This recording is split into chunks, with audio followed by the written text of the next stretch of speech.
हरिओम. अवधूत चिंतन श्री गुरुदेव दत्त श्री स्वामी समर्थ. रिलिजियस काकू या आपल्या चॅनलवर तुमचे मनापासून स्वागत करते आणि व्हिडिओला सुरुवात करते. तुम्ही या चॅनलवर नवीन असाल तर लाईक, शेअर आणि सबस्क्राईब करायला विसरू नका. तुमचे एक लाईक आणि सबस्क्राईब आम्हाला पुढे जाण्याचे बळ देते. चला तर व्हिडिओला सुरुवात करूया. बघा आपल्याला हे 5 गुरुवार म्हणजे एक उपाय करायचा आहे आणि आपल्याला नित्यसेवा करायची आहे. तर हे 5 उपाय म्हणजे आपण ह्या गुरुवारी जर केली 5 दिवस 5 गुरुवारी तर आपल्याला नक्कीच आपली जी काही इच्छा आपण मागितली आहे स्वामींजवळ ती नक्कीच पूर्ण होते आणि जी काही आपल्या आयुष्यामध्ये संकट आलेली आहेत, जे कितीही मोठे-मोठे संकट असू द्या, ते हे आपण जर सेवा केली तर नक्कीच आपल्या आयुष्यातली संकट निघून जातात.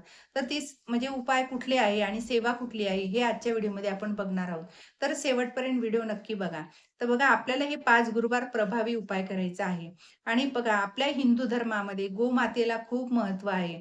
आणि गोमातेमध्ये 33 कोटी देव असल्यामुळे आपण जे काही म्हणजे गोमातेला खाऊ घालतो, तर 33 कोटी देवांपर्यंत आपला नैवेद्य पोहोचतो. त्यामुळे जे काही आपल्याला सेवा करायची, ते आपल्याला आवर्जून गोमातेची सेवा करायची आहे.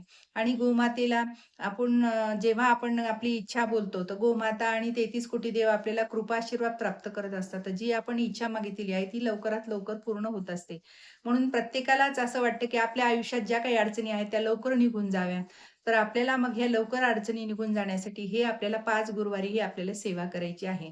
तर आपल्याला म्हणजे ह्या 5 गुरुवारी आपल्याला गोमातेला आपल्याला गूळ आणि आपल्याला हरभरा डाळ खाऊ घालायची आहे. आणि जर तुम्ही समजा आता तुमची घरची गाय वगैरे असेल, तर आपण तळहातावर जर थोडी हरभरा डाळ आणि गूळ समजा दिला गोमातेला आणि तिनं जर जिभेनं आपला हात चाटला, तर नक्कीच जे आपल्या म्हणजे आयुष्यातल्या आपण बघा आपल्या आयुष्यातल्या रेषा आपल्या हातावर आहेत असं म्हणतो. तर ते आपल्या जे काय आपल्या अडी-अडचणी असतील, तर ते आपल्या तळहातावर जर त्यांनी जीभ चाटून जर त्यांनी खाल्लं, तर ते नक्कीच आपल्या म्हणजे जे काही संकट असतील ते निघून जातं. जे काही दोष आपल्याला असेल तो सुद्धा निघून जातो. आणि जर तसं शक्यच नसेल, तर तरी आपल्याला जी डाळ आणि हरभरा डाळ ठेवायची आहे, गूळ आणि हरभरा डाळ, ती आपण तशीच टोपलं आपल्या गाईजवळ ठेवायचं आहे किंवा पेपरवर कशावरही तुम्ही गाईसाठी ठेवू शकता. आणि हे 5 गुरुवार आपल्याला नित्य नियमाने हरभरा डाळ आणि गूळ आपल्याला खाऊ घालायचं आहे. कारण हे केल्याने आपले जे काही संकट आहे ते निघून जातात. घरामधले दोष निघतात आणि जी काही तुमची इच्छा आहे ती सुद्धा आपली पूर्ण होते. तर ही न चुकता आपल्याला गोमातेची 5 गुरुवारी आपल्याला ही सेवा करायची आहे. आणि आपल्याला म्हणजे हरभरा डाळ, गूळ आपण द्यायचंच तर आहे. पण याबरोबर आपल्याला गुळपोळी सुद्धा आपण खाऊ घालू शकतो गाईला. हिरवा चारा सुद्धा देऊ शकतो. कारण जी गोमातेला जितकं आपण खाऊ घालताल, तितकी सेवा करताल, तितकी आपली 33 कोटी देव आपल्याला कृपा आशीर्वाद प्राप्त करत असतात. कारण ते पूर्ण आतमध्ये गेल्यानंतर आपण 33 कोटी देवांना नैवेद्य दिल्याचं, अर्पण केल्याचं आपल्याला त्याचं फळ मिळत असतं.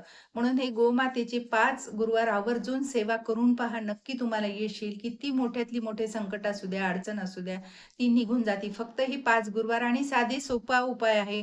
कुठलाही आपल्याला म्हणजे कधी आपल्या दारासमोर गाय येते, तर आपण म्हणजे असं लांबही जायची गरज नाही. आपल्याला घर बसल्या-बसल्या आपलं हे उपाय करू शकतो आपण.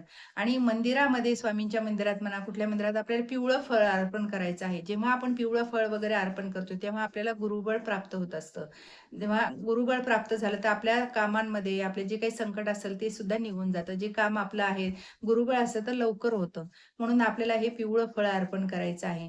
पिवळं मिठाई पण तुम्ही अर्पण करू शकता. पिवळं फळ नाही मिळालं तर मिठाई करा. मिठाई नाही मिळालं तर पिवळं फळ. तुमच्या जे तुम्हाला मिळेल ते तुमच्या यथाशक्ती 2 करा, 5 करा. ते तुम्ही तुमच्या याच्यानुसार तुम्ही दान करायचं आहे. आणि ह्या दिवशी अन्नदान केलं तर खूपच चांगलं. जे तुम्हाला अन्नदान करता येईल तुमच्या यथाशक्ती ते तुम्ही अन्नदान करायचं आहे गुरुवारी. हे अशा आपल्याला 5 गुरुवारी म्हणजे आपल्याला ही सेवा करायची आहे. अन्नदानाची सेवा आहे, गोमातेची सेवा आहे. याने आपलं आयुष्यात जेवढ्या काही अडचणी आहेत त्या सुद्धा निघून जातात आणि आपलं आयुष्य बदलत जातं. आपल्यालाच असं वाटतं की अरे आपलं पहिलं कसं होतं? काय बदल म्हणजे बदल आपल्याला जाणवायला लागतो की आपलं आता खूप चांगलं व्हायला जे काही आपल्या अडचणी होत्या, जे काही आपले कामं होत नव्हते, ते सुद्धा आता आपले कामं व्हायला लागतात. म्हणून आपल्याला हे 5 गुरुवार आवर्जून करायचे आहे. जे आणि ह्या डाळ आणि गूळ आपण जो गोमातेला देतो, तर ह्याला वेळे काळायचं काही नाही. तुम्ही कुठल्याही वेळेस त्यांच्या आधी काढून ठेवायची आहे आणि ज्यावेळेस तुम्हाला गाय दिसेल किंवा जिथं तुम्ही गाय माहिती आहे तुम्हाला इथं गाय आहे, तर तिथे तुम्ही वेळेनुसार तुम्ही तिथं नेऊन देऊ शकता. तर हे आपल्या हातात आहे. कुठल्याही वेळेत जायचं तसं म्हणजे याला बंधन नाही टाईमचं. तर हे अगदी साधा सोपा उपाय आहे आणि आपल्या गोमातेने केलेलं तर नक्कीच कामधेनू आपली सगळी इच्छा पूर्ण करील. तर हे 5 गुरुवार तुम्ही म्हणजे आवर्जून करून पहा. नक्की तुम्हाला अनुभूती येईल. श्री स्वामी समर्थ. जय जय स्वामी समर्थ. माझा जर व्हिडिओ तुम्हाला आवडल्यास नक्की शेअर करा. आणि लाईक, सबस्क्राईब करायला विसरू नका.